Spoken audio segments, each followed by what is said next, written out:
Зелениот караван на Цивил ќе ги промовира зелените вредности, европските вредности, социјалната правда и антинационализмот.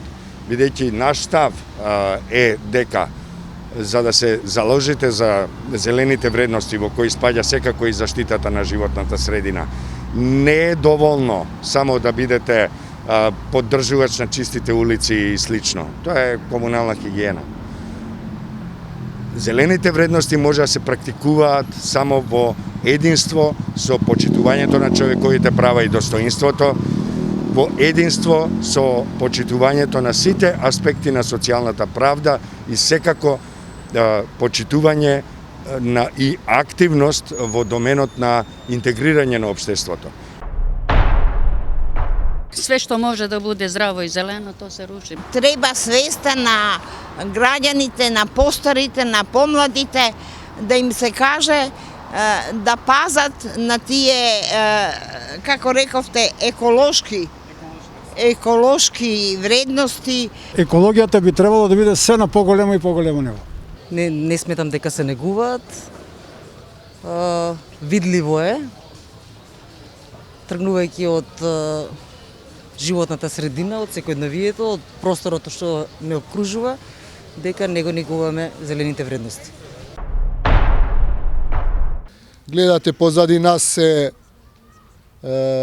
велосипедската патека во Кеј Вардар, која што направивме со мала инвестиција, меѓутоа изгледа убаво, веќе успеавме дури километар и пол или 1500 метри да направиме велосипедски патеки.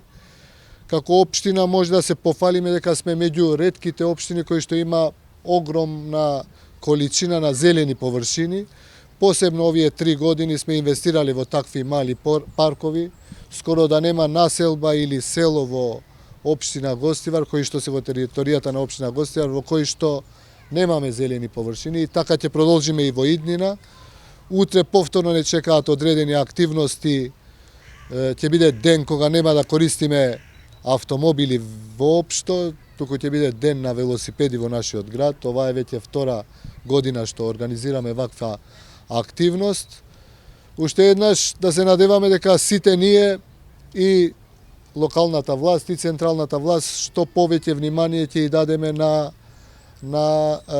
екологијата и на значењето на сите активности кои што помагаат за чист воздух, чиста почва и чист вода. Соларен панел не може да стави сиромашно семејство на кровот, на покривот на својата куќа, затоа што може и покривот да им падне и често им прокиснува.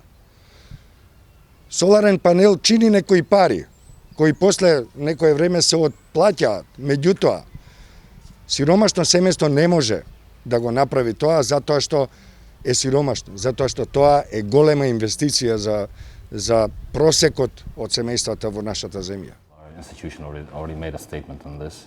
These are not comparable, thank God. We have already made a statement that the unfortunate false news and dissemination of false information is not right. The experts are telling us this is not something that can happen. This is being contained in appropriate tanks, constantly under control by the appropriate companies and experts. Unfortunately, due to the situation of COVID-19, I hate saying this because we shouldn't be using this as an excuse. However, life has changed. There's been a delay in the export of the product, of the chemical. Due to the higher temperatures, we're not able to transport it, export it. However, in due course, we will start exporting again, not we as an institution, but the company that's been hired to do that. Things are under control. Things are being constantly monitored. Citizens should rest assured that all precautions are being taken for the safety of our citizens. Again, I would like to reiterate the false information being disseminated in the social media is not helping anyone.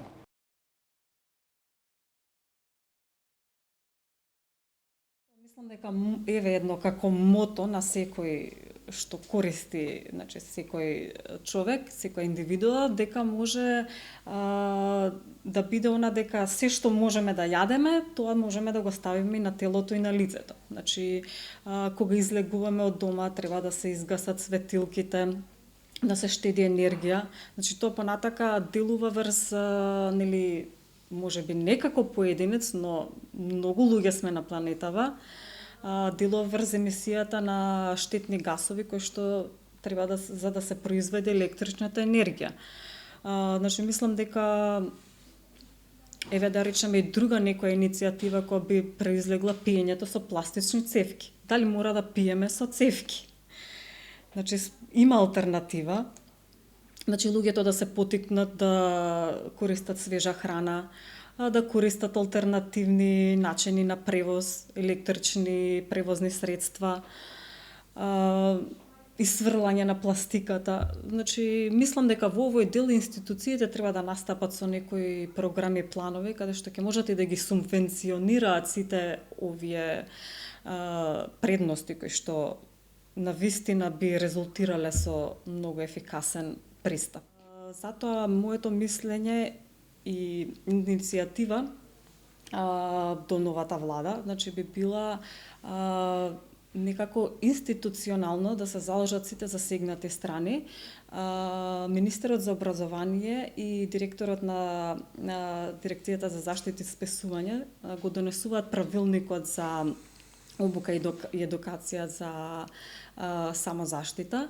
Значи сите инволвирани други страни, значи Министерство за труд, мислам дека треба да бидат вклучени Биро за образование, за да се изготват програми или во редовните предмети во училиштата или како посебен предмет, како едукација, теориски практични вежби за учениците, каде што би можеле да бидат запознаени со животната средина, како може да придонесат за неите, како може да се наштети, што се може да се направи за да живееме во една чиста и убава животна средина и сето тоа за поубав и поздрав живот.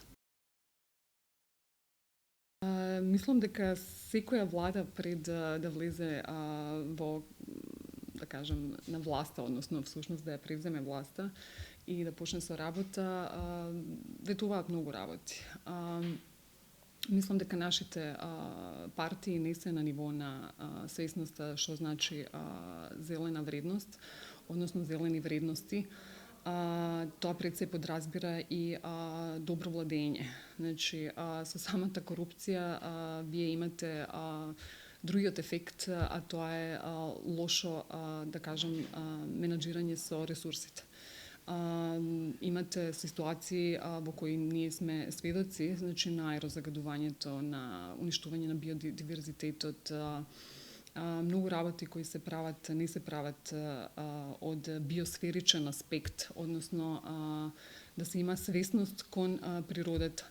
Сепак мислам дека владата би требала малце повеќе да поработи на зелената економија и да поработи на аспекти кои се сериозни, пошто последиците ние веќе ги гледаме, а допрвен ќе ги гледаме уште повеќе. Така да сериозно треба да поработи на пристапот, како тие ќе ги промовираат вредностите и како ќе ги освестат луѓето дека тоа е битен аспект. Ако со нешто се справивме најуспешно во последните 2,5 години откако јас го добив мандатот во нашата општина, најдобро и најуспешно се справивме со тие мини депонии. Граѓаните во општина Шуторизари знаат како беше претходно со тие мини депонии, не би ги нарекол во тоа време дека беа мини депонии, тоа беа баш депонии кои беа по 3-4 метри високи и 50 метри широки во радиус. Така да сега такви мини депонии во нашата општина повеќе нема, освен во излезите од нашата општина, каде што доаѓаат граѓани од сите општини од градот Скопје и го одлагаат својот отпад. Меѓутоа, работиме и на тој проблем во најбрзо можно време со градот Скопје имаме договорено да работиме на тие депонии за да може да ги отстраниме целосно.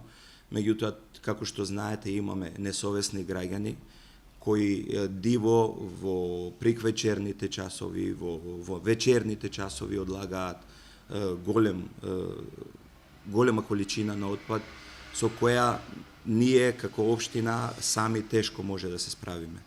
Меѓутоа, уште еднаш ќе потенцирам дека во внатрешноста на нашата општина повеќе депонии нема и за тоа се сведоци граѓаните на нашата општина. Сите институции заедно, еве конкретно за велосипедските патеки и полицијата, да сообраќајната полиција, значи заеднички да соработуваме за да може да направиме измени. Генерално секојаш во почетокот се вика, не може тоа во Гостивар, пешачка зона во Гостивар не може. Значи едносмерни улици не може. А Гостивар е толку мал град што е идеален да стане велосипедски и екоград. Ние го немаме темелот во институциите. Па дури министер која ќе дојде во одредено министерство со оглед на тоа што доаѓаат најчесто луѓе кои што поема немаат од таа материја која што се работи во тоа министерство, тие не знаат што да прават со институциите, не знаат како да ги искористат. Исто како на човек кој што не ги знае можностите на еден компјутер, да му дадите компјутер и тој ќе го искористи како машина за куцање. Не знае што да прави со него, не ги знае неговите капацитети. Истото се случува и кај нас со министерствата и институциите. Тие министри работат со 2-3 луѓе, не можат да го искористат целокупниот човечки капацитет кој што им стои на располагање. И автоматски не може ниту едно комплексно прашање, посебно не вакво како што е зелената идеја, да биде ни зачнато, ни затангирано со ваков несистематски, со ваков кампањски адхок пристап на државата. Ова личи ли на нешто? Не. Се гази, се фрла џубре, се фрла све. Зелени појаси ни Стетово нема нидек. Не би коментирал. Трнете на ѓуриште, пример, излетничко место, кај се јаде, тамо се фрла. Не само овдека, секаде. Казни, дебели, друго ништо.